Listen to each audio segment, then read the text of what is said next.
You're walking to your car, or you're pulled over a few blocks from home, and an officer says the 4 words that instantly put you on edge. You match a description. Your mind immediately jumps to worst-case scenarios, and at the same time you have absolutely no idea what you actually did or didn't do to end up in this conversation. Here's what almost nobody understands in this exact moment. You match a description is not, on its own, a fixed legal standard. It's a claim, and like any claim an officer makes as the basis for detaining you, it can be specific and strong, or it can be vague and weak, and the difference matters enormously both for how you should respond right now and for what happens if this situation is ever reviewed by a court later. I'm going to walk through exactly what makes a description legally sufficient to justify a stop, what happens if a witness is brought to look at you in person, and the precise, calm language to use at each stage, because this is one of the situations where staying calm and asking the right 2 or 3 questions can make an enormous difference in how the rest of the encounter goes. Before I get into it, subscribe now, because this exact scenario, being stopped based on a description rather than something an officer personally witnessed, comes up constantly, and almost nobody knows what questions actually matter in the moment. What actually makes a description legally sufficient? The baseline standard for any investigative stop comes from Terry v. Ohio, 1968. An officer needs reasonable, articulable suspicion, specific facts that, taken together, reasonably suggest a person is connected to a crime. A description relayed from a witness, a victim, or a dispatch call can absolutely form the basis of that suspicion. But not every description carries the same legal weight, and this is the part that almost never gets explained clearly. A description that includes specific, distinguishing details, clothing color and type, height, build, a specific direction of travel, proximity in time and place to a reported incident, carries real weight because it narrows down who could reasonably match it. A description that's extremely generic, broad characteristics with no distinguishing detail, no specific clothing, no specific location or time frame, carries much less weight on its own because it could apply to a large number of people in the area, and courts have repeatedly scrutinized stops based on overly broad descriptions for exactly this reason. The core legal question, whenever a stop is based on matching a description, is always the same. How specific was the description, and how closely and how quickly did you actually match it? This is exactly why the first thing worth doing, calmly, is finding out what the actual description was. Not to argue about it in the moment, but because that information tells you something real about the strength of the legal basis for the stop you're currently standing in. The gap between a strong description and a weak one is often bigger than people expect. A man in a red jacket describes an enormous number of people in any given area at any given time. A man in a red jacket with a backpack, last seen running north on 5th Street 2 minutes ago, describes something much narrower, tied to a specific time, place, and set of details that meaningfully reduces how many people could actually match it. An officer stopping you based on the first version is working with considerably less than an officer stopping you based on the second, even though both situations might be introduced with the exact same 4 words. The first thing to say, when an officer tells you that you match a description, a calm, direct question is entirely appropriate. Can you tell me specifically what the description included? This isn't confrontational, and officers generally expect this question because it's a completely reasonable thing to want to know when you're being stopped for something you didn't personally witness happening. Listen carefully to the answer. If it's specific, a particular jacket, a particular direction, a specific time window that lines up closely with where you actually are, that's a description with real investigative weight behind it. If it's vague, a general height and clothing color that could describe a large number of people in the area, that's worth noting, even though the practical response in the moment stays largely the same either way. Comply with lawful instructions, and don't argue the legal sufficiency of the description on the sidewalk. That argument, if it needs to happen, happens later, with an attorney, using exactly the details you learned by asking this question in the first place. Here's roughly how that conversation goes in practice. The officer says, you match the description of someone involved in an incident nearby. You respond, calmly, I understand. Can you tell me what the description was specifically? If the officer says, dark jacket, about your height, seen a few blocks from here about 10 minutes ago, You now know you're dealing with a description that has real specificity behind it. If instead the answer is something closer to someone matching your general build in this area, that's a much thinner basis. And knowing that distinction matters later, even if it doesn't change how you behave in the moment. Providing identification. Whether you're required to provide your name and identification during this kind of stop depends on your state.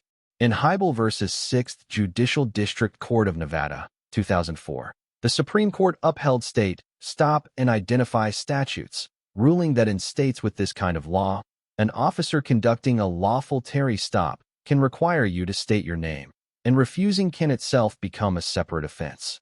Not every state has a stop and identify statute, and even in the states that do, the requirement is generally limited to providing your name. It doesn't automatically extend to answering further questions about where you're coming from, where you're headed, or what you're doing. The practical approach here is straightforward. If asked for your name in a state with this kind of law, providing it is generally the right move, since refusing can create a separate legal issue layered on top of whatever the original stop was about. Beyond your name, you're generally not required to answer additional questions, and you can say so plainly. My name is name. I prefer not to answer other questions right now. It's worth knowing that some stop and identify statutes are narrower than people assume. Several apply specifically to situations where an officer already has reasonable suspicion of a specific crime, not simply any encounter with police. If you're ever unsure whether you're in a jurisdiction that requires this, providing your name is rarely harmful on its own, since identifying yourself is different from answering substantive questions about an incident, and it tends to keep the interaction moving toward a resolution rather than creating an additional point of friction that doesn't actually protect you. There's a meaningful difference between providing your name verbally and being asked to hand over a physical ID, and it's worth understanding both can come up in this scenario. Being asked to state your name is one thing. Being asked to produce a driver's license or other identification document is a related but separate request, and in some jurisdictions the legal requirements differ slightly between the two. If you have identification on you and you're in a state that requires disclosure, handing it over is generally the simplest path forward. If you don't have it on you, stating your name and date of birth clearly is usually sufficient to satisfy a stop and identify requirement, and you're not expected to produce a document you don't currently have. If a witness is brought to look at you, this is the part of the description-based stop scenario that deserves the most attention, because it's the part almost nobody knows exists as its own distinct legal issue. Sometimes, after a stop based on a description, officers will bring the witness or victim who provided the description to the scene to look at you directly and confirm or deny whether you're the person they saw. This is commonly called a show-up identification, and it's legally different from a formal police lineup conducted later at a station. Courts have long recognized that show-up identifications carry real risks of suggestiveness. In Stovall versus Dino, 1967, the Supreme Court acknowledged that presenting a single suspect to a witness rather than a lineup of multiple people is inherently more suggestive than other identification methods, though the court didn't categorically ban the practice. It left room for show-ups conducted under genuinely necessary circumstances. Later, in Neal v. Biggers, 1972, the court laid out specific factors for evaluating whether an identification, including a show-up, was reliable enough to be used as evidence. The witness's opportunity to view the person at the time of the incident, their degree of attention, the accuracy of any prior description they gave, their level of certainty, and the amount of time between the incident and the identification. What this means practically, in the moment, is that if you're being presented to a witness for a show-up identification, how that process is conducted matters, and it's worth paying attention to. Are you standing alone, clearly in the back of a patrol car or in handcuffs, being shown to a witness who's told, "We think we found him"? That kind of framing is exactly the sort of suggestiveness courts have scrutinized. You don't have the ability to control how the procedure is conducted in the moment, but you can, and should, mentally note the details, where you were standing, what you were told, what you overheard being said to the witness, how far away the witness was, whether they seemed to hesitate, because these details become genuinely important later if the identification is ever challenged. It's worth understanding why show-ups happen at all despite these known risks, rather than waiting for a more formal lineup. Courts have generally allowed them specifically because they occur close in time to the original incident, when a witness's memory is freshest, and because prompt identification also helps rule out innocent people quickly rather than holding them longer than necessary while a formal lineup is arranged. That legitimate purpose is exactly why the court in Stovall didn't ban the practice outright. But it's also exactly why the reliability factors from Neal versus Biggers exist, to weigh that legitimate speed against the real risk of suggestiveness baked into showing a witness only one person at a time. What to say during a show-up? You're not required to say anything during the identification process itself beyond complying with lawful instructions about where to stand. If asked to speak, walk, or perform any specific action to help a witness get a better look, you can ask, "Is this required, or can I decline?" Some show-up procedures do involve asking a subject to speak a specific phrase, since a witness's identification might be based partly on voice, and understanding whether this is voluntary matters the same way it does in every other part of a stop. Beyond that, the same core rights apply here as anywhere else. You don't have to answer questions about the underlying incident, and you can say calmly, "I'm not going to answer questions about what happened. I understand I'm being asked to stand here for identification, and I'm complying with that, but I'm not going to discuss anything further without an attorney." What not to do when told you match a description. Don't run, and don't make sudden movements, even if you're confident you've done nothing wrong. In Illinois versus Wardlow, 2000, the Supreme Court held that unprovoked flight from police in a context that already suggests criminal activity can itself become part of the basis for reasonable suspicion.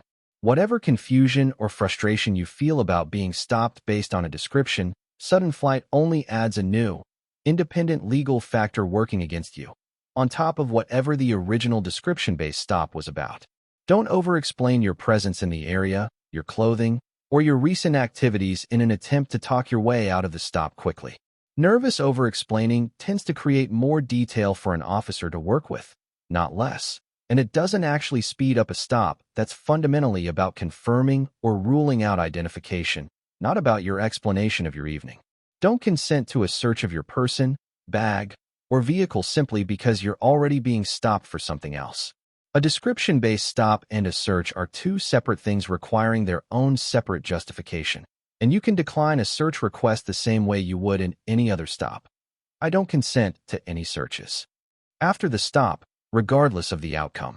If the stop ends with you being released because the description didn't hold up, or the witness didn't identify you, or the officer determined you weren't a match, it's worth writing down what you remember as soon as you reasonably can. What you were told the description was, how long the stop lasted, whether a show-up occurred and how it was conducted, and any names or badge numbers you noted. This isn't about building a grievance reflexively. It's that these details fade fast. And if the stop is ever relevant later, whether because it's part of a pattern worth raising or because the underlying incident is still being investigated and your account matters, an accurate, timely record is far more useful than a memory reconstructed weeks later. This documentation matters even more if a show-up occurred, specifically because the reliability factors from Neal versus Biggers are exactly the kind of thing that gets evaluated well after the fact, sometimes months later, using whatever record exists of how the identification was actually conducted. A witness's certainty in the moment, the lighting, the distance, how the officers framed the situation to the witness beforehand, all of it can matter later, and your own contemporaneous notes are often the only account of these details that exists outside of official reports, which understandably tend to be written from the officer's perspective rather than yours. When multiple people are stopped for the same description, it's worth knowing that a weak, generic description sometimes results in more than one person being stopped in the same area within a short window of time, simply because more than one person happens to fit broad characteristics like general height, build, or clothing color. If you learn, either in the moment or afterward, that you weren't the only person stopped for the same underlying description, that's actually a meaningful data point about how specific the description really was.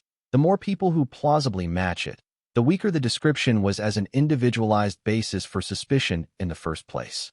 This isn't something you need to raise combatively in the moment, but if you're released and later have any reason to revisit the encounter, it's worth including in your notes if you become aware of it, since it speaks directly to exactly the kind of specificity question covered earlier in this video. It's also worth understanding that being one of several people stopped for the same description doesn't mean the stop itself was unlawful. Officers are generally allowed to briefly check multiple people against a vague description if time and location genuinely align, especially in the minutes immediately following a reported incident. What it does mean is that the description alone likely wasn't doing much narrowing work on its own, and whatever additional details led an officer to focus specifically on you, if any, are worth understanding clearly, which loops back to the very first question covered in this video. What, specifically, was the description, and what, specifically, made you a match to it? The short version. When you're told you match a description, ask calmly and specifically what that description included, since the strength of that description is the actual legal basis for the stop you're in. Provide your name if you're in a state with a stop and identify law, but you're not required to answer much beyond that. If a witness is brought to look at you directly, comply with lawful instructions about where to stand, but note the details of how that identification is conducted, since show-up procedures carry real, recognized reliability concerns under the law. Don't run, don't over-explain, and don't consent to a search just because you're already being stopped for something else. And whatever the outcome, write down what happened while it's still fresh. If this gave you language you didn't have before for a situation that catches almost everyone off guard, that's exactly why I put these together. Subscribe now, so you've got this in your head before you're the one standing on a sidewalk hearing those 4 words. Hit like so more people understand the difference between a strong identification and a weak one. And drop a comment if you want me to go deeper on lineup versus show-up procedures specifically. This is general legal education, not legal advice for your specific situation. Stop and identify requirements, and the standards used to evaluate identification procedures vary by state and depend heavily on the specific facts involved. If you're dealing with an actual situation like this, the right step is speaking with a licensed attorney in your state who can evaluate the specific facts, not general guidance from a video. Know what makes a description strong or weak. Know what to ask before you answer anything else. Stay calm, stay still, and let the details work in your favor later.